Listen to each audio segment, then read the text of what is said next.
আমার মুসলমান বন্ধুগণ, গভীর মনোযোগ। আল্লাহর পয়গম্বর ঘোষণা করলেন মসজিদে, আমি আমার মেয়ে ফাতেমাকে বিয়ে দিতে চাই। মদিনার মসজিদের ভিতরে জুমার সালাতের পরে ঘোষণা করে দিলেন, কেউ কি আছো আমার মেয়েকে বিয়ে করবা? মনে হয় ফাতেমাকে বিয়ে করার লোক নাই। আল্লাহর পয়গম্বর বলেন, কে আছো আমার মেয়ে ফাতেমাকে বিয়ে করবে? ফাতেমাকে বিয়ে দিতে চাই। এই কথা বলবার পরে সাহাবায়ে কেরামের মধ্যে এমন কেউ নাই যে নবীজির কাছে বিয়ের প্রস্তাব দেয়নি ফাতেমার ব্যাপারে। বড় বড় রাজা বাদশাদের ছেলেরা পর্যন্ত বিয়ের প্রস্তাব দিয়েছে, কিন্তু বিয়েতে রাসূল রাজি না। এইভাবে দীর্ঘ কয়েক মাস চলে গেল, শত শত বিয়ের প্রস্তাব আসে, কোন বিয়েতে আল্লাহর পয়গম্বর রাজি হতে চান না। হযরতে আবু বকর, ওমর, উসমান, আলী। উসমান বসলেন, তিনজন বসে বললেন, উসমানকে সবাই বলতেছে, আপনার তো শালী, আপনার শ্বশুর, আমাদের তো আপনার শ্বশুর, আর সে আমাদের মেয়ে বিয়ে করছে, আমরা তার শ্বশুর। ও উসমান, ফাতেমাকে কোথায় বিয়ে দিয়ে যায়? নবীজি কেন রাজি হন না? ভালো ভালো টাকাওয়ালার ছেলেদের কাছ থেকে বিয়ের প্রস্তাব এসেছে, নবীজি রাজি হলেন না। একদিন উসমান আর আবু বকর বলতেছেন, আলীকে ডাক দিয়ে, আলী এদিকে আসো, তুমি কি শুনছো নবীজি মসজিদের ভিতরে ঘোষণা করেছেন ফাতেমার বিয়ের ব্যাপারে? আমি তো শুনছি, কত মানুষ বিয়ের প্রস্তাব দিয়েছে, আল্লাহ রসুল রাজি না। আমাদের মন বলতেছে তুমি যদি বিয়ের প্রস্তাব দাও তাহলে রসুল রাজি হয়ে যাবেন। পড়েন সুবহানাল্লাহ। আলী বলছেন, তোমরা কি আমার মায়ের খাওয়াইতে চাও? আমার ঘর নাই, আমার বাড়ি নাই, আমার বাপ নাই, আমি নবীজির বাড়িতে থাকি, তার ঘরে খাই। এরা বাইকটা মানুষ, কাজ কাম কিচ্ছু নাই, বেকার যুবক, আর আমার কাছে ফাতেমারে বিয়ে দিবেন, আমি এই কথা বলতে পারবো না, নবীজির কাছে গিয়ে এই কথা বলতে পারবো না। আবু বকর, ওমর, উসমান ভালো করে আলীরে বুঝাইয়া রসুলের কাছে পাঠাইছে। নবীজি ফজরের নামাজ পড়ে মসজিদে বসে আছেন, ওয়াজ করতেছেন। আলী নবীজিকে সালাম দিয়ে বলছেন, আসসালামু আলাইকা ইয়া আইয়ুহান নবিয়্যু ইয়া রাসূলুল্লাহ, আমি আপনাকে কিছু জিজ্ঞাসা করতে চাই। রাসূল বলছেন, আলী বলো, কি বলতে চাও? এই কথা বলার পরে রসুল উপরের দিকে তাকায়া দেখেন, আলী যে বলছিল ইয়া রাসূলুল্লাহ কিছু বলতে চাই, এই কথা বইলার দাঁড়ায়া থাকে নাই, দিছে দৌড়, মসজিদ থেকে দৌড় দিয়ে বাইরে চলে গেছে। নবীজি বললেন, কি রে, আসলো কিছু বলতে, না বইলা আবার চলে গেল। আরো কিছুদিন পরে আলী, ইয়া রাসূলুল্লাহ আমি কিছু বলতে চাই। নবীজি বলছেন, বলো। উপর দিকে তাকায় দেখেন আলী আর নাই, দৌড়। বাহিরে গিয়ে উসমান আর আবু বকর কয়, ভাই তোমাদের কি দুশ্মনী আছে আমার সাথে? তোমরা রসুলের কাছে আমার কি প্রস্তাব নিয়ে পাঠাইছো? যদি ওর মায়ের শুরু করে আমার মসজিদের ভিতরে, আমি খাটো বেটে, টাকা পয়সা নাই, তার ঘরে থাকি, সাইয়্যিদাতুন নিসাই আহলিল জান্নাহ, জান্নাতে সকল মহিলাদের নেত্রী, তার বিয়ের প্রস্তাব নিয়ে আমি যাচ্ছি। উসমান বলছে, ভাই তুমি জানো না, কিন্তু আমাদের মন বলতেছে রসুল তোমার জন্য অপেক্ষা করতেছে, যাও না একটু দেখো না। 2 দিন গেছি, আজকে যদি যাই আর নবীজি যদি আমার কিছু জিগায়, আমি কইব আমি কিচ্ছু জানি না, এরা আমারে পাঠাইছে, সব দুষেদের, আমি বিয়ে করতেই রাজি না, আমি বাইচে যাবো, তোমরা একটু বিপদে পড়বা, যাও। আমার বন্ধুগণ, হযরতে আলী ফজরের সালাত পড়ে বসছেন, নবীজিও বসছেন। আলী বলছেন, ইয়া রাসূলুল্লাহ আমি আপনাকে একটা প্রশ্ন করতে চাই, বলে নাই, মানে প্রশ্ন পর্যন্ত আসছে। নবীজি দাঁড়াই আলীর হাত ধরছেন, কর যাইতে পারবি না আজকে, সুবহানাল্লাহ বললেন না, আজকে আর যাইতে পারবি না, প্রতিদিন এসে খালি বলতে চাই, দৌড়, আজকে বইলে যাওয়া লাগবে। আলীর যখন নবীজি হাত ধরছে, আস্তে করে আবু বকর মসজিদে বাইরে চলে গেছে, ওমরও চলে গেছে, উসমান বাইরে করে যার যার বাড়িতে যাও, আলী যদি বিপদে পড়ে তাহলে কিন্তু খবর আছে সবার, এর আগে বাড়িতে যাও। আলী বলতেছেন, ইয়া রাসূলুল্লাহ, আমি কিছু বলতে চাইছিলাম। নবীজি বলছেন, বলো। বলো, কি বলবা? হুজুর, আমি ভুলে গেছি। সুবহানাল্লাহ বললেন না? ভুলে গেছো তুমি না? 3 দিন এসে বলছো হুজুর আপনারা দেখি আমি ভুলে যাই। বলা লাগবে, বলতেই মানে ছাড়ুম না তোমারে। আলী তাকায় দেখে পিছন দিকে চাইয়া, যেই 3 জন পরামর্শ দিছে একজনও নাই। কয় তাইলে মাইটটা তো আমার উপরে ফালাই দিল এরা। আলী বলছেন, ইয়া রাসূলুল্লাহ, আমি বলতে চাইছিলাম কিন্তু ভয় পাচ্ছি। নবীজি বললেন, ভয় নাই, কি বলতে চাও? আলী, তুমি আমার চাচাতো ভাই, খুব ভালো করে তোমাকে আমি চিনি, তুমি আমাকে চিনো, কি বলতে চাও বলো। আলী বলছেন, ইয়া রাসূলুল্লাহ, এই যে ফাতেমার বিয়ের কথা। তো বিয়ের কথা কি হয়েছে বলো, কি সমস্যা, কোথায় পাইছো, কোন পাত্র পাইছো? আমি। সুবহানাল্লাহ বলেন না? হুজুর আমার একটু ছাড়েন না, আমি একটু বাইরে থেকে আসি। ওর তুলে দৌড় দিব, দৌড়। নবীজি বলছিল, আলী দাঁড়াও।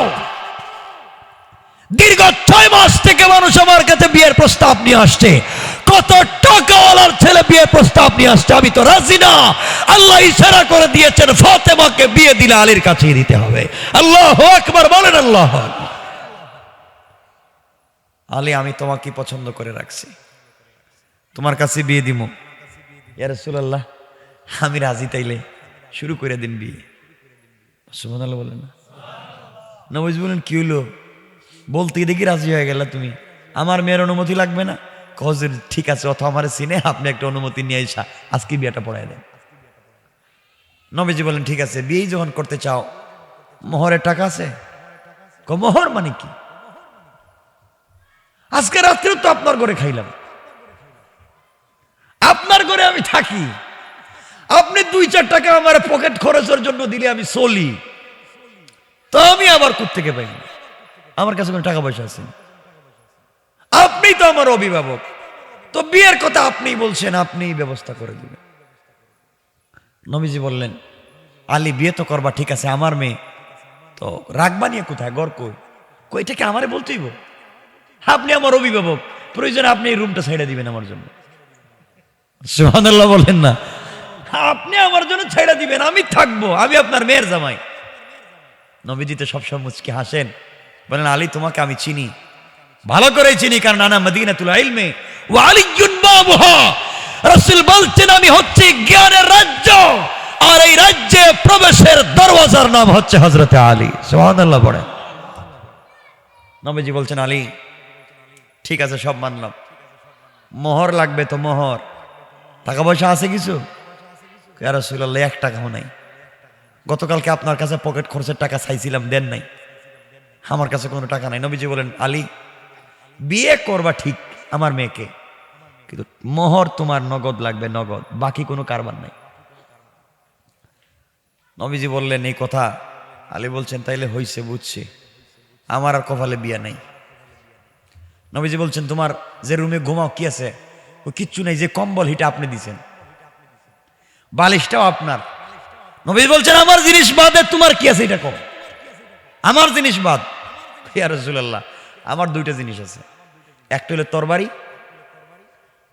আর একটা হইলো ডাল, যুদ্ধ করার ডাল। তরবারিটা কিন্তু আমার বাবার দেওয়া, এটা আমার কাছে আছে, আর ডালটা, এই 2 জিনিস ছাড়া আমার কাছে কিছুই নাই। নবীজি বলেন, যাও বিক্রি করে আসো। তাইলের পরে বিক্রি করে আসো, বিয়ে করবা? ঠিক আছে, তাইলে আমি যাই। বিক্রি করার জন্য হযরতে আলী বের হয়েছেন রাস্তা দিয়ে। আমার বন্ধুগণ, আলী যখন যায়, রাস্তার মধ্যে হযরতে ওসমান হাঁটাহাঁটি করে। আলী রাস্তা দিয়ে যাওয়ার সময় ওসমানকে দেখছে, কিন্তু কথা না বলে পাশ কেটে চলে যাচ্ছে। ওসমান বলছেন, ভাই আলী, কোথায় যাও? আমার কাজ আছে। কি কাজ? কোথায় যাইবা? কবে আমার ডিস্টার্ব দিয়ে লাভ নাই, আমি একটু বাজারে যাইতেছি, এগুলা নিয়ে। কেন? ওগুলো আমি বিক্রি করতে চাই। বললে, বিক্রি করে কি করবা? আমি তো বিয়ে করব। বিয়ে করবা মানে কারে? আমি তো ফাতেমারে বিয়ে করব। কই মিয়া, বুদ্ধি দিলাম আমরা, মানে আমাদের না জানাইয়া না বইলে দেখি ডাইরেক্ট যাইতেছ। ভাই টাইম নাই, আমার যাইতে দেন, এগুলো যাইতে দেন, এগুলো সময় না। আমার শালি, আর বিয়ে করবা তুমি, বুঝাইয়া পরামর্শ দিলাম আমি, তুমি আমার ভাইরা ভাই হইবা, আর এখনই দেখতেছি টাইম দিতেছ না। সুবহানাল্লাহ বলেন। ভাই, মোহরের টাকা লাগবে। গরিব মানুষ, টাকা পয়সা নাই, আমি যাই এগুলা বিক্রি করে আসি। হযরত ওসমান বললেন, কয় টাকা বিক্রি হবে? আলী বললেন 9 টাকা। ওসমান নিজের পকেট থেকে টাকাগুলা দিয়ে দিলেন, বলেন ভাই এগুলো আমার কাছে বিক্রি করে দাও, আর তুমি ওগুলা নিয়ে যাও। হযরতে আলী টাকাগুলা নিয়ে রসুল পাকের কাছে দিলেন। রসুল পাক মোহর দিয়া দিলেন, নগদ মোহর দিয়া দিলেন। বিয়ে শুরু হলো। হযরত ওসমান চিন্তা করলেন, বিয়েটার পরামর্শ দিয়েছি আমি, তার ডাল তরবারি কিনেছি আমি, আর আলীর তো ডাল তরবারির বড়ই প্রয়োজন। হযরত ওসমান এসে আলী এবং ফাতেমার বিয়েতে এই ডাল আর তরবারি আবার গিফট করে দিলেন। সুবহানাল্লাহ বললেন না? ওসমানকে চিনেন, বিয়াও হলো, মোহরের টাকাও হলো, আলী তার ডাল তরবারিও পাইলো, কার কাছে হাত পাতা লাগলো না। বলেন না সুবহানাল্লাহ। ইসলাম কত সুন্দর, ইসলাম কত সুন্দর। আমার বন্ধুগণ, লম্বা কথা, বিয়ে হয়ে গেল। নবীজি বিয়ের সময় আলীকে কাছে ডাকলেন, ডেকে বলছেন, আলী শোনো, বিয়েতে আমি কিছুই দিতে পারি নাই, আমি খেজুর পাতা দিয়ে বানানো একটা তোশক, পানি উঠাবার জন্য একটা মশক, আর রুটি তৈরি করার জন্য একটা চাক্কি দিয়েছি, আর ছাড়া কিছু দেই নাই। কিন্তু শোনো, ওটা আমার মেয়ে, আমার মেয়েকে তোমার কাছে বিয়ে দিচ্ছি, খবরদার কখনো তার সাথে অন্যায় আচরণ করবা না, তার দিলে তুমি কষ্ট দিও না। ফাতেমা আমার কলিজার টুকরা, আমার শরীরের অংশ। সুবহানাল্লাহ বলেন না? আলীকে বুঝাইয়া দিলেন। ফাতেমাকে ডাক দিয়ে আলাদা রুমে গেলেন, মা তোমাকে আলীর কাছে বিয়ে দিচ্ছি, আলী আমার কলিজার টুকরা সাহাবী, আলী আসাদুল্লাহিল গালিব, আল্লাহর বিজয়ী বাণ, তোমার স্বামী। মা কখনো আলীর সঙ্গে বেয়াদবি করবা না, কারণ আলী তোমার জান্নাত, আলী তোমার জাহান্নাম। আলীকে সন্তুষ্ট রাখবে, ইয়া রাসূল, আল্লাহ তোমাকে জান্নাত দিয়ে দিবেন। দুইজনকে সুন্দর করে আলাদা আলাদা করে বুঝাইয়া দিলেন বিশ্বনবী। এইভাবে আপনারাও আপনাদের ছেলে মেয়েদেরকে এভাবে বুঝাতে পারেন। কিন্তু রাসূল পাকের সময় তাদের বিয়ে শুরু হতো নামাজ দিয়া, কুরআন তিলাওয়াত দিয়া, আর আজকালকে আমাদের বিয়ে শাদী শুরু হয় ড্যান্স দিয়া, যাত্রা গান দিয়া। ঠিক কিনা বলেন? এই জন্য বরকত নাই। এই স্বামী স্ত্রী ভালোবাসার মধ্যে কি হলো দেখেন, কষ্ট হচ্ছে না তো? আমার বন্ধুগণ, এক পর্যায়ে বিয়ে হয়ে গেলাম, তাদের ঘর কেমন সুন্দর হয়ে গেল মুসলমান শোনো। এই আলী আর ফাতেমা সাইয়্যিদাতুন নিসাই আহলিল জান্নাহ, জান্নাতি মহিলাদের সরদারিনী ফাতেমা আসাদুল্লাহিল গালিব। হযরতে আলী তাদের ঘর চলতেছে, 3 বেলা খাবার জুটে না, 2 বেলা খাবার জুটে না, তাদের ঘরে কোনো কষ্ট নেই, অশান্তি নেই। একবার প্রায় 3 দিন হয়ে গেল, ফাতেমার ঘরে কোনো খাবার নাই, আলী কোনো কাজ খুঁজে পাচ্ছেন না। ফজরের সালাতের পরে ফাতেমা বলছেন, স্বামী রে, দীর্ঘ 3 থেকে 4 দিন হয়ে গেল ঘরে খাবার নাই, শরীর কাঁপতেছে, আমি আগের মতো আর দাঁড়াতে পারি না, সালাতের জন্য দাঁড়াতে পারি না। ও আলী, আমি না খেয়ে মারা গেলে আমার কষ্ট নাই, কিন্তু আমার চোখের সামনে যদি আমার কলিজার টুকরা 2টা সন্তান হাসান আর হোসাইন কষ্ট পায়, ওরা যদি কষ্ট পায়, আমি আলী কোনোভাবে ফাতেমা বরদাস্ত করতে পারবো না। সকালবেলা হযরতে আলী ঘর থেকে বের হয়ে গেলেন। শুনো, কি বুঝাতে চাই বুঝো। পরিবারের ভিতরে যদি বোঝাপড়ার মাধ্যমে শান্তি নিয়ে আসতে পারো, খাবারের জন্য দৌড়তে হবে না। আল্লাহ বলেছেন, গোলাম রে, ঘরটাকে তোমরা যদি জান্নাতের টুকরা বানাতে পারো, আমি আল্লাহ তোদের জন্য অরিজিনাল জান্নাত থেকে খাবারের ব্যবস্থা করে দিতে পারি। কোন সুবহানাল্লাহ। আমার বন্ধুগণ, এক পর্যায়ে হযরতে আলী সকালবেলা ঘর থেকে বের হলেন। রাস্তায় গিয়ে চাদর মুড়া দিয়ে রাস্তা দিয়ে হেঁটে যায়। আল্লাহর পয়গম্বর, আখিরি জামানার নবী জনাবে মুহাম্মদ রাসূলুল্লাহ সাল্লাল্লাহু আলাইহি ওয়াসাল্লাম আসতেছেন। রাস্তায় দেখা হয়ে গেল, আমার নবী ডাক দিয়ে বললেন, আলী, এত সকালবেলা ঘর থেকে বের হয়ে কোথায় যাও বলো তো? আমার কলিজার টুকরা ফাতেমা কেমন আছে, হাসান আর হুসাইন কেমন আছে, আমাকে কি বলা যাবে? আলীকে বিশ্বনবী প্রশ্ন করবার পরে আলী বলছেন, পয়গম্বরে আরবি, 3 দিন হয়ে গিয়েছে আমি ফাতেমার ঘরে খাবার দিতে পারি নাই। ওগো আল্লাহর পয়গম্বর, ফাতেমা দাঁড়াতে পারে না, বিছানা থেকে বসতে পারে না, হাসান আর হুসাইন অজ্ঞান হয়ে পড়ে যায়। জ্ঞান ফিরে ডাক দিয়া বলে, মা, তুমি যদি খাবার দিতে না পারো আমাদেরকে নানা জানের কাছে পাঠাইয়া দাও। নানার কাছে যদি চলে যাইবা আর খাবারও যদি না থাকে, আমরা আমাদের কলিজার টুকরা নানার চেহারার দিকে যদি তাকাইবা, একটাবার যখন নানার চেহারার দিকে তাকাই তখন মনে হয় আমাদের 1000 বৎসরের পেটের ক্ষুধা দূর হয়ে যায়। আগো পয়গম্বরে আরবি, ঘরের ভিতরে খাবার নাই, সকালবেলা বের হয়েছি, কেউ যদি আমাকে কাজে নেয় তাহলে কাজে যাব। আল্লাহর পয়গম্বর চোখের পানি ছেড়ে কাঁদলেন আর বলে, না হারে, আমার মেয়ে ফাতেমা, আজকে তার ঘরে খাবার নাই, মানুষ খাবার নষ্ট করে। আল্লাহর নবী বললেন, আলী রে, এই যে সামনে একটা খেজুর গাছ দেখা যায়, খেজুর গাছের নিচে গিয়ে বলবা আমি রসুল বলেছি, আল্লাহর নাম নিয়ে বলবা যেন তোমাকে কিছু খেজুর দেয়। হযরত আলী দৌড়াইয়া খেজুর গাছের নিচে পৌঁছে গেলেন। গিয়ে দেখেন খেজুর গাছে খেজুর থাকবে তো দূরের কথা, একটা পাতাও নাই। গাছ যেন মরে দাঁড়িয়ে আছে এমন একটা খেজুর গাছ। আলীর মনে বিশ্বাস ছিল আল্লাহর পয়গম্বর বিশ্ব নবী পাঠিয়েছেন, বিশ্বাস ছিল আল্লাহর উপরে। খেজুর গাছের নিচে গিয়ে সালাম দিয়ে রাসূল পাকের সালাম পৌঁছে দিয়ে বলেন, খেজুর গাছ, নবীজি বলে দিয়েছেন আল্লাহর হুকুমে আমাকে কিছু খেজুর দেওয়ার জন্য। বলতে দেরি হয়েছে, রিওয়ায়াত হলো এমন সময় এই খেজুর গাছ থেকে তাজা তাজা খেজুর গাছের নিচে পড়তে দেরি হয় না। হযরত আলী কিছু খেজুর নিজে খেলেন, পকেটে নিলেন বা ব্যাগে নিলেন, বাড়িতে পৌঁছে গেলেন, মনে বড় আনন্দ। সংক্ষেপ করে বুঝাতে চাই যে কথা শুনেন। বাড়িতে যাওয়ার পরে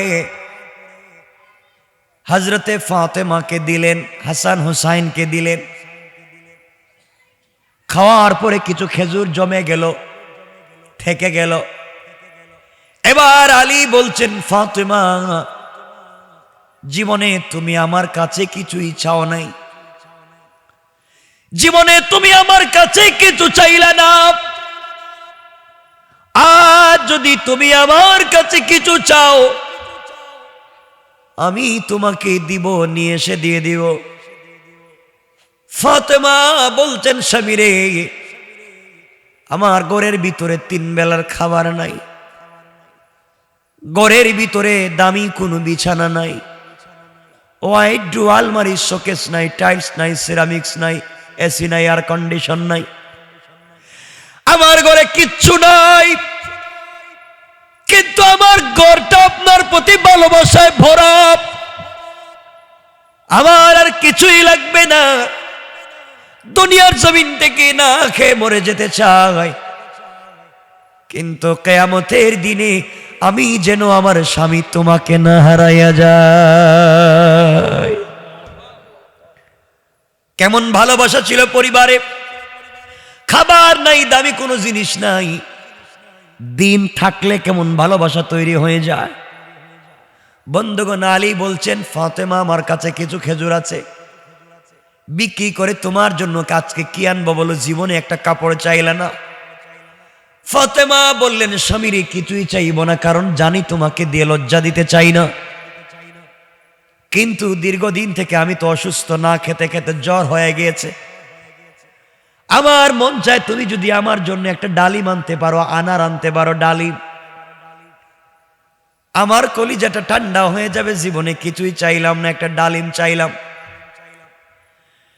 হযরতে আলী বলছেন, স্ত্রী তুমি ডালিম চেয়েছো, আমি নিয়ে আসবো। কি বুঝাতে চাই শুনো। হযরতে আলী রাদিয়াল্লাহু তাআলা আনহু বাজারে গিয়ে খেজুরগুলাকে বিক্রি করে দিলেন। একটা ডালিম কিনলেন, একটা আনার কিনলেন, পকেটে নিলেন। মনে বড় আশা, আহারে আমার স্ত্রী ফাতেমা জীবনে কিছুই চায় নাই, কোনদিন আমার কাছে একটা টাকার কোনো জিনিস চাইল না। খেয়ে না খেয়ে করে পড়ে আছে, এরপরেও ভালোবাসার কমতি নাই। আজ আমার কাছে মাত্র একটা ডালিম চেয়েছে। ডালিম নিয়ে বাড়িতে যাই, মন খুলে নিজের হাতে ভেঙ্গে স্ত্রীকে খাওয়াবো। মনের ভিতরে ভালোবাসা, প্রেম নিয়ে ঘরের দিকে আসা শুরু করে দিলেন। এদিকে আসমানের উপরে আল্লাহর ফেরেশতারা বলা শুরু করে দিলেন। আল্লাহর পয়গম্বরের সাহাবীরা আল্লাহর রাস্তায় শুধু দান খয়রাত করে যায়। বললেন, থাকলে দেয়, না থাকলে কে কারে দেয়। আরেকজন ফেরেশতা বলতেছেন, নবীজির সাহাবীদের চরিত্র হলো থাকলেও দেয়, না থাকলেও দেয়। আল্লাহ ডাক দিয়ে বললেন, ফেরেশতারা এই ব্যাপার নিয়ে ঝগড়া করার দরকার নাই।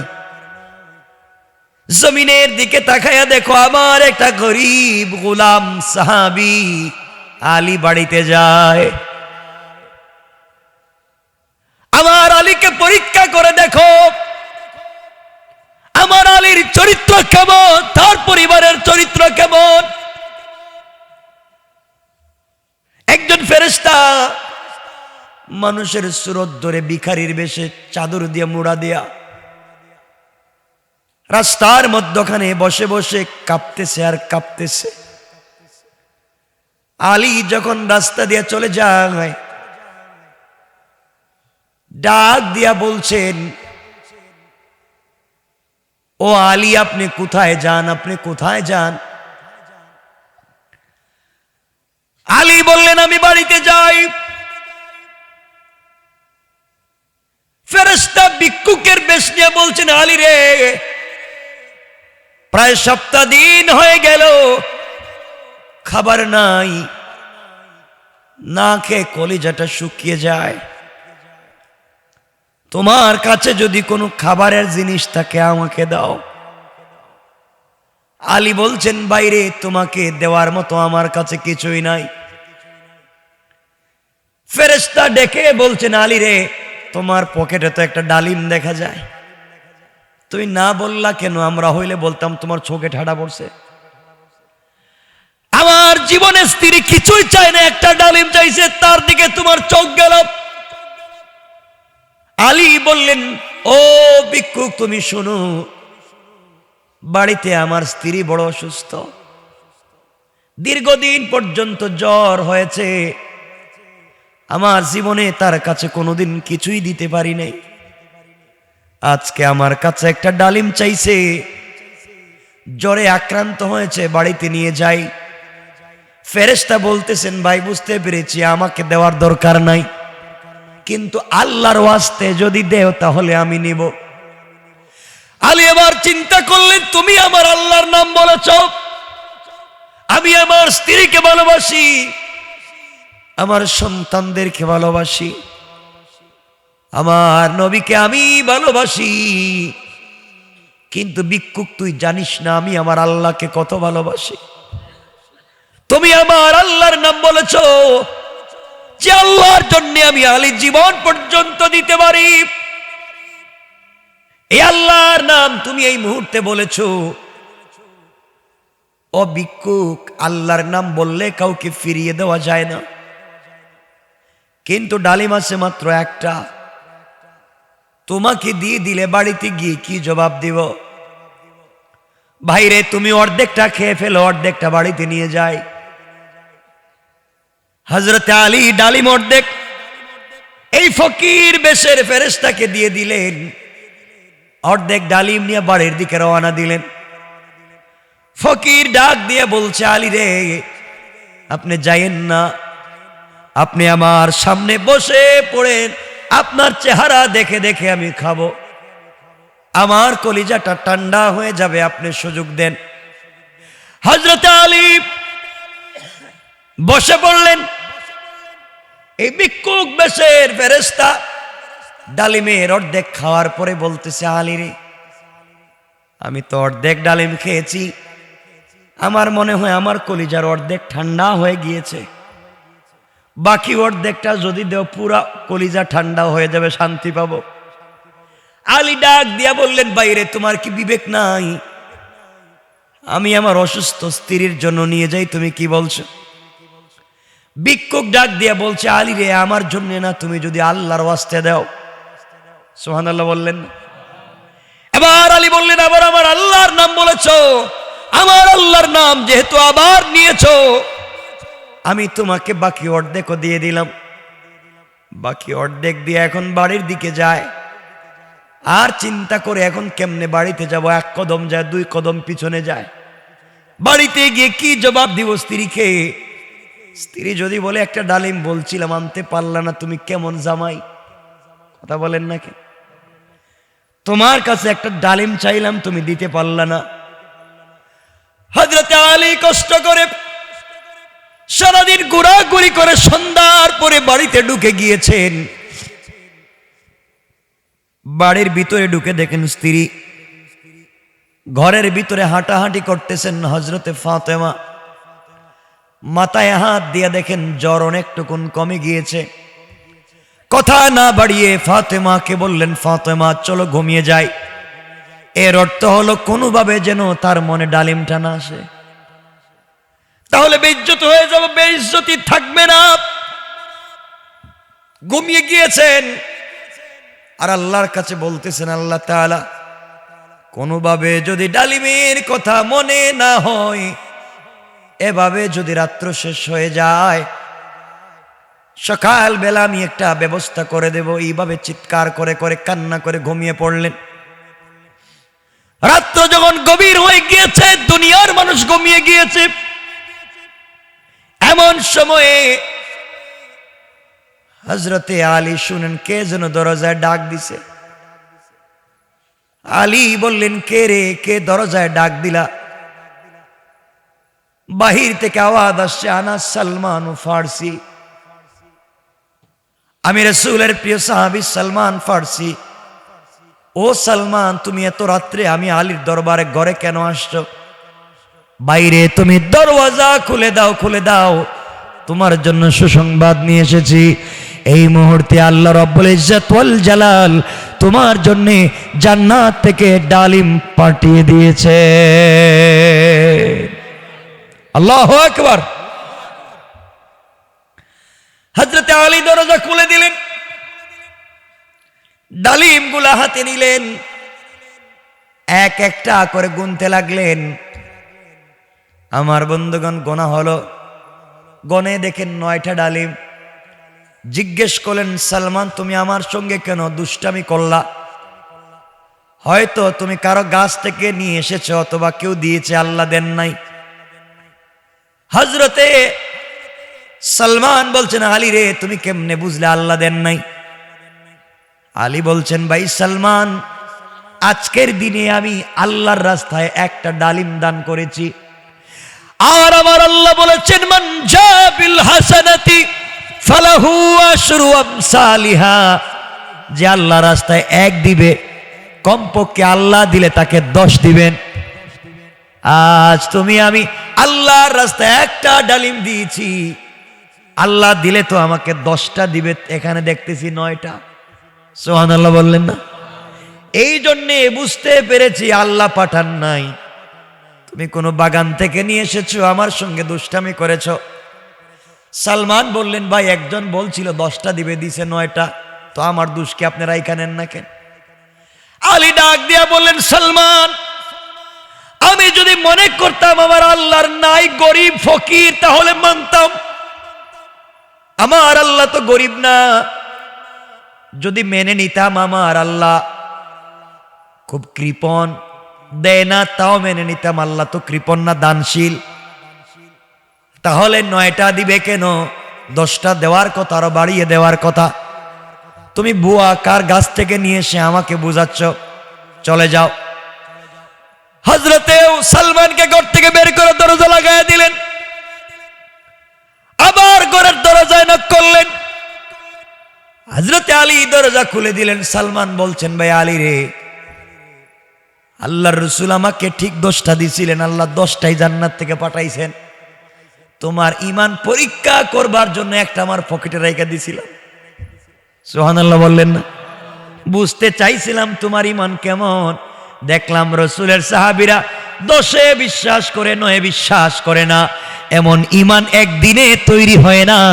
পরিবারের ভিতরে যদি আন্তরিকতা থাকে, এমন ঈমান তৈরি হতে পারে, কোন ঠিক কিনা?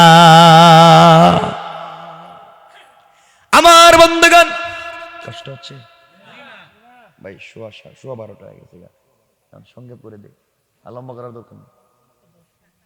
হ্যাঁ, বাপরে বাপ, গতকালকে একটা 10 হয়েছে, তো আজকে 10 পর্যন্ত করবো না? গতকালকে উঠছে দেরিতে, তো আজকে উঠলাম তো অনেক আগে উঠলাম। কয় ঘন্টা হয়েছে হিসাব আছে? 2 ঘন্টার উপরে। কষ্ট হচ্ছে না? কয় না, কষ্ট হচ্ছে দেখতেছি যে মাঝে মাঝে মুরব্বীরা উঠে 1জন 2জন বসে প্রস্রাবে ধরে, মানে হাজত আছে। কষ্ট হচ্ছে? একটু হাত উঠে দেখান কার কার কষ্ট হচ্ছে না। হচ্ছে না বলছি, ঠিক আছে না?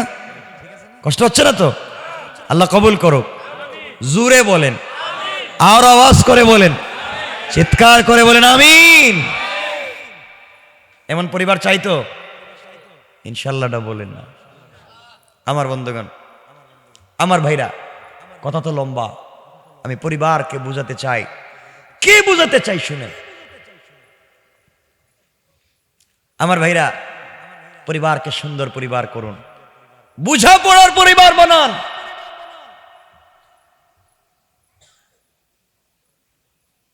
আমার বন্ধুগণ, হযরত আলী কাররামাল্লাহু ওয়াজহা আরেকদিন বের হয়েছে। নবীজি বলছেন, মা, নিজের মেয়েকে ডাক দিয়ে বলছেন, মা শোনো, আমি জানি তোমার আগেও একটা মহিলা জান্নাতে যাবে। সুবহানাল্লাহ বললেন না? ফাতেমা বলছেন, আব্বাজান আপনি কি বলছেন? আমার আগে আমি তোমার মেয়ে, বিশ্বনবীর মেয়ে, হাসান হোসাইনের মা, আলীর স্ত্রী, খাতুনের জান্নাত, জান্নাতি মহিলাদের নেত্রী আমি, গোটা দুনিয়ার মহিলারা আমার কর্মী, আর আমার আগে কেউ জান্নাতে যাবে? নবীজি বলছেন, ফাতেমা অবশ্যই যাবে, তোমার আগে একটা মেয়ে জান্নাতে যাবে। আচ্ছা, এই কথা শুনলে কার না রাগ উঠবে কোন? তো কথা বলেন না কেন? যে আমার এত পাওয়ার, আমার বাপ কেমন, আমার ছেলে কেমন, আমার স্বামী কেমন, আর আমি কেমন, আমার মা কেমন। আমার মা হচ্ছেন এই পৃথিবীর প্রথম মুসলিম নারী, খাদিজাতুল কুবরা, যাকে স্বয়ং সালাম দিয়েছেন আল্লাহ। না সুবহানাল্লাহ, এটা আগামী বছর কেমন?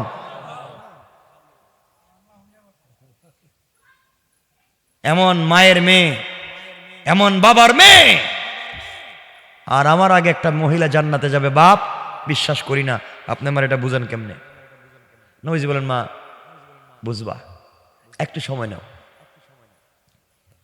হযরতে ফাতেমা বলছেন, বাপ আমারে বুঝাই দিতে হইব কেমনে আমার আগে আরেকটা মহিলা জান্নাতে যায়।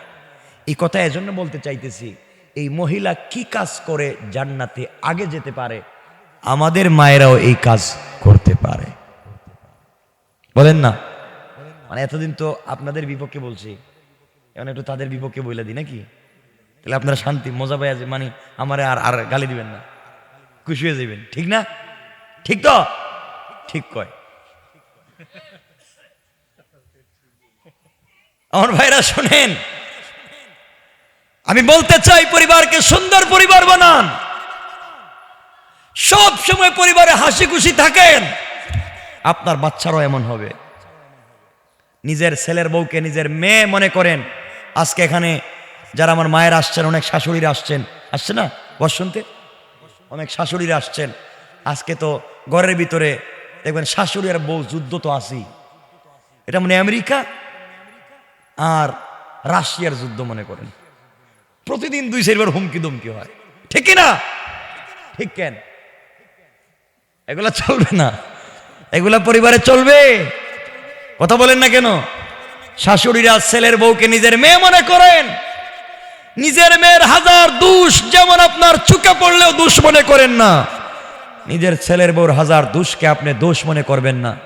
আর ছেলের বউ যারা আছেন, আপনারা শাশুড়িকে নিজের মা মনে করেন। বলেন না ইনশাআল্লাহ? ইনশাআল্লাহ বলেন। নিজে পর্দায় থাকেন।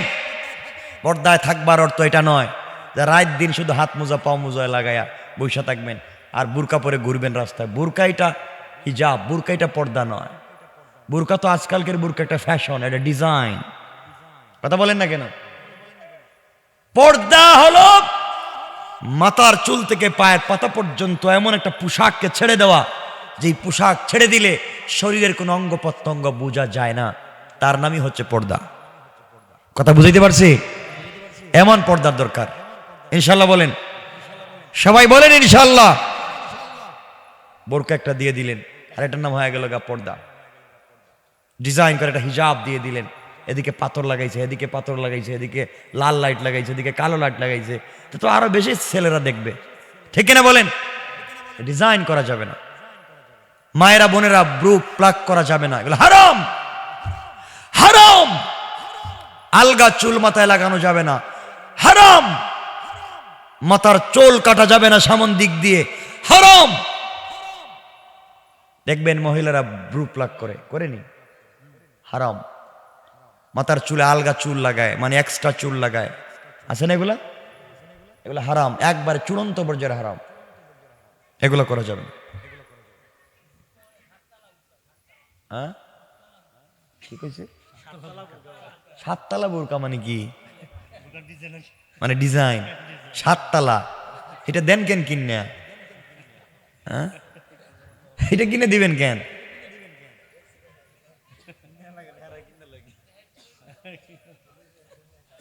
মহিলাদেরকে মার্কেটে দিবেন কেন? তাদের নিজের মতো চলতে দিবেন কেন? ঘরকে সুন্দর ঘর বানান।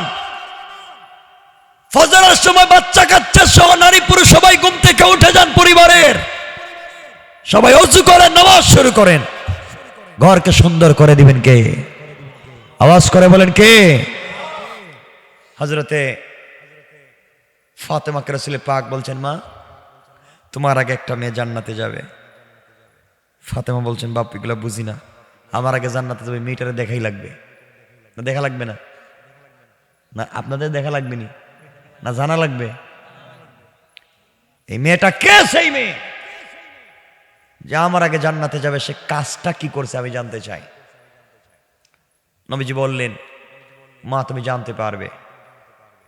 এর আগে তোমার কাছ থেকে একটা ঘটনা জানতে চাই। কি ঘটনা বাবা? ঘটনা হলো, মা তোমাকে যে আমি একটা শাড়ি দিয়েছিলাম, বিয়ের সময় একটা কাপড় দিয়েছিলাম, কাপড়, এই কাপড়টা কোথায়?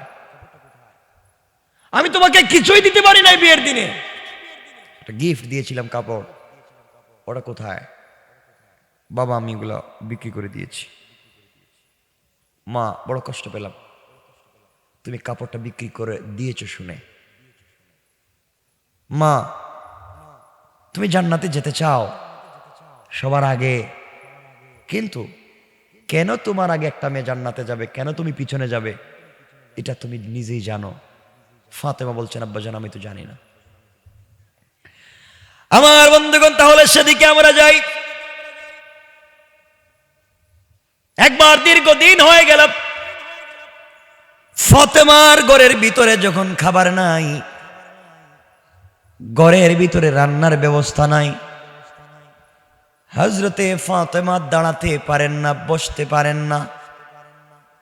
আলীকে ডাক দিয়া বলছেন, স্বামী আমার, মনে হয় দুনিয়ার জমিনে আর বাঁচব না, আমি মরে যেতে পারি কষ্ট করে করে, আমার সন্তানগুলাকে কষ্ট দিতে চাই না। আলী, বাবা আমার কাছে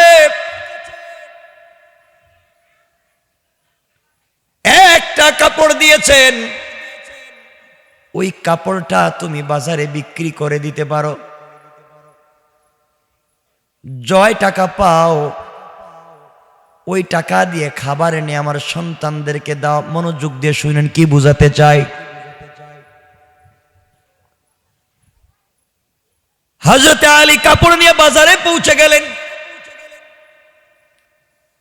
বাজারে যাওয়ার পরে রাসূল পাকের দেওয়া গিফট হযরতে ফাতেমাকে দেওয়া এই কাপড়টা হযরতে আলী 6 টাকায় বিক্রি করে দিলেন। কয় টাকায়? 6 টাকায় বিক্রি করে দিয়া আলী যখন রাস্তা দিয়ে আসতেছে বাজার থেকে খাবার ক্রয় করবে, এমন সময় আল্লাহ আলীকে পরীক্ষা করবার জন্যে 2 জন ফেরেশতা পাঠাইয়া দিলেন, যাও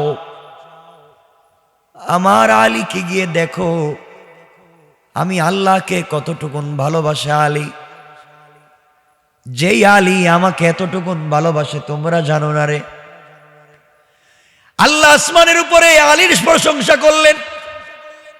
আলী এমন এক বীর পুরুষের নাম, দুনিয়ার জমিনে আলী কাউকে ভয় করে না, আমাকে আলী এতটুকুন ভালোবাসে। আলীর পায়ের ভিতরে একবার যুদ্ধের সময় তীর ঢুকে গেল। আল্লাহ এই কথাগুলা ফেরেশতাদের সামনে বর্ণনা করে বলতেছেন, ফেরেশতারা কোনোভাবে যখন তীর খোলা যাচ্ছিল না, কারণ আমার নবী জানাইয়া দিয়েছেন, সাহাবীরা শোনো, আলী যখন নামাজে দাঁড়িয়ে যাবে তখন তোমরা তীর খুলতে পারবে। আলী যখন সালাতে দাঁড়িয়ে যায় দুনিয়া ভুলে যায়, একমাত্র আমি আল্লাহ ছাড়া আর কারো কথা মনে থাকে না। এই আলী যখন নামাজে দাঁড়িয়ে যায় টান দিয়ে গোশত ছিঁড়ে গেছে, তীর খুলে ফেলছে, আলী কিছুই বলতে পারে নাই, কারণ দুনিয়ার জমিনে আলী যখন নামাজে দাঁড়িয়ে যায় তখন একমাত্র আমি আল্লাহ ছাড়া আর কাউকে চিনে না। ফেরেশতারা বললেন, আল্লাহ তাআলা আলীকে পরীক্ষা করা দরকার। আলী যদি আপনাকে তো ভালোবেসে থাকে, আলীকে আমরা পরীক্ষা করতে চাই। আল্লাহ বলেন, আলী 6 টাকা নিয়ে রাস্তা দিয়ে বাজারে যায়, দেখো গিয়া 2 জন দাঁড়াইয়া রাস্তায় কাঁপতেছে আর কাঁদতেছে, সালাম দিয়ে বলছে, আলী আমাদের 2 জনের পরিবার, আমরা ভিনদেশী মানুষ, এই দেশে আমাদের বাড়ি না, আইসা আমরা বিপদে পড়ে গিয়েছি, আল্লাহর ওয়াস্তে যদি আমাদেরকে কিছু দেও আমরা সন্তানদের জন্য নিব। আল্লাহর নাম যখন বলেছেন, পকেটের মধ্যে 6 টাকা আছে, স্ত্রীর কাপড় বিক্রি করা টাকা, বাজারে যাবেন কিছু ক্রয় করবেন এই জন্য রেখেছিলেন। কিন্তু দুর্ভাগ্য হলো তারা যখন আল্লাহর নাম বলেছে আলী সবকিছু ভুলে গিয়েছেন। আলী চিন্তা করেন, আমার সন্তান আমার স্ত্রী না খেয়ে মরে যেতে পারে, কিন্তু আমার সামনে যদি কেউ আমার আল্লাহর নাম বলে তাকে আমি খালি হাতে ফিরিয়ে দিতে পারি না। তিনি বললেন, শোনো রে, আমার আল্লাহর নাম যেহেতু বলেছো, তোমাদেরকে খালি হাতে ফিরিয়ে দেওয়া যায় না। এই কথা বলে 6 টাকা বের করে ওদেরকে দান করে দিলেন, যাও নিয়ে যাও। আমার বন্ধুগণ, আমি জানতে চাই, কাপড় ছিল, কাপড় আসেনি? কথা বলেন না কেন? কাপড়ও নাই, টাকাও নাই, খাবার কিনে নিয়ে যাওয়ার মতো ব্যবস্থা নাই। আলী আল্লাহর কাছে কান্না করে বলছে, আল্লাহ তাআলা এই মুহূর্তে আমি কি করতে পারি আল্লাহ তাআলা? আলী কান্না করে করে সামন দিকে যায়। কিছু দূর যাওয়ার পরে দেখে একটা লাল ঘোড়া নিয়ে একজন লোক দাঁড়িয়ে আছে। আলীকে দেখে ডাক দিয়ে বলছে, আলী রে, তুমি কি ঘোড়াটা ক্রয় করবা? আলী ডাক দিয়ে বলেন, ভাই আমার কাছে 1 টাকাও নাই, আমি ঘোড়া কিনবো কেমনে? বিক্রেতা বলছে, ভাই আলী রে, তুমি যদি কিনো তোমাকে আমি বাকিতে বিক্রি করব, তবে 100 টাকায় তোমার কাছে আমি বিক্রি করব। আমার ঘোড়া তুমি নিয়ে যেতে পারো, বিক্রি করে আমার টাকা আমাকে দিবা, লাভ তুমি নিয়ে যাও। আলী চিন্তা করলেন, বাকিতে যখন ঘোড়া দিতে চায় আমি নিয়ে যাই। আলী ঘোড়া নিয়ে বাজারে পৌঁছে গেলেন। বাজারে যাওয়ার পরে একজন লোক এসে আলীকে বলছে, তোমাকে তো চিনি লাগে, এত সুন্দর ঘোড়া কত টাকায় বিক্রি করতে চাও? আলী চিন্তা করলেন, আমি আবার কয় টাকা দাম বলবো, জানি না কিছু। তিনি বললেন, ভাইরে তুমি বলো কয় টাকা দিয়ে কিনে নিবা? লোকটা বলছে, তোমার ঘোড়াটাকে আমি 160 টাকা দিব। সুবহানাল্লাহ বলেন। আলী চিন্তা করলেন, 160 টাকা মানে 100 টাকা মালিকরে দিলে 60 টাকা লাভ, দামাদামি করে লাভ নাই, এমন কাস্টমারকে ফিরিয়ে দেওয়া যায় না। তিনি বললেন, ভাই আলী, ভাই কাস্টমার ক্রেতা, আপনি ঘোড়াটা নিয়ে যান, 160 টাকা দেন। সংক্ষেপ করে ঘটনা বুঝাতে চাই, 160 টাকা দিয়ে ঘোড়াটা বিক্রি করে রাস্তায় এসে ঘোড়ার মালিককে 100 টাকা দিয়ে দিলেন। আছে কত? আল্লাহর রাস্তায় দিনে দান করেছিলেন কত? 6 টাকা। আল্লাহ বলছেন, 1 দিলে 10। আলী, তুমি আজকে 6 টাকা আমি আল্লাহর রাস্তায় দান করে যে উদারতা দেখিয়েছ, আমি আল্লাহ সন্ধ্যা হওয়ার আগে আগে 6 10 60 টাকার মালিক বানাইয়া দিলাম। আল্লাহু আকবার বলেন। কেমন রব!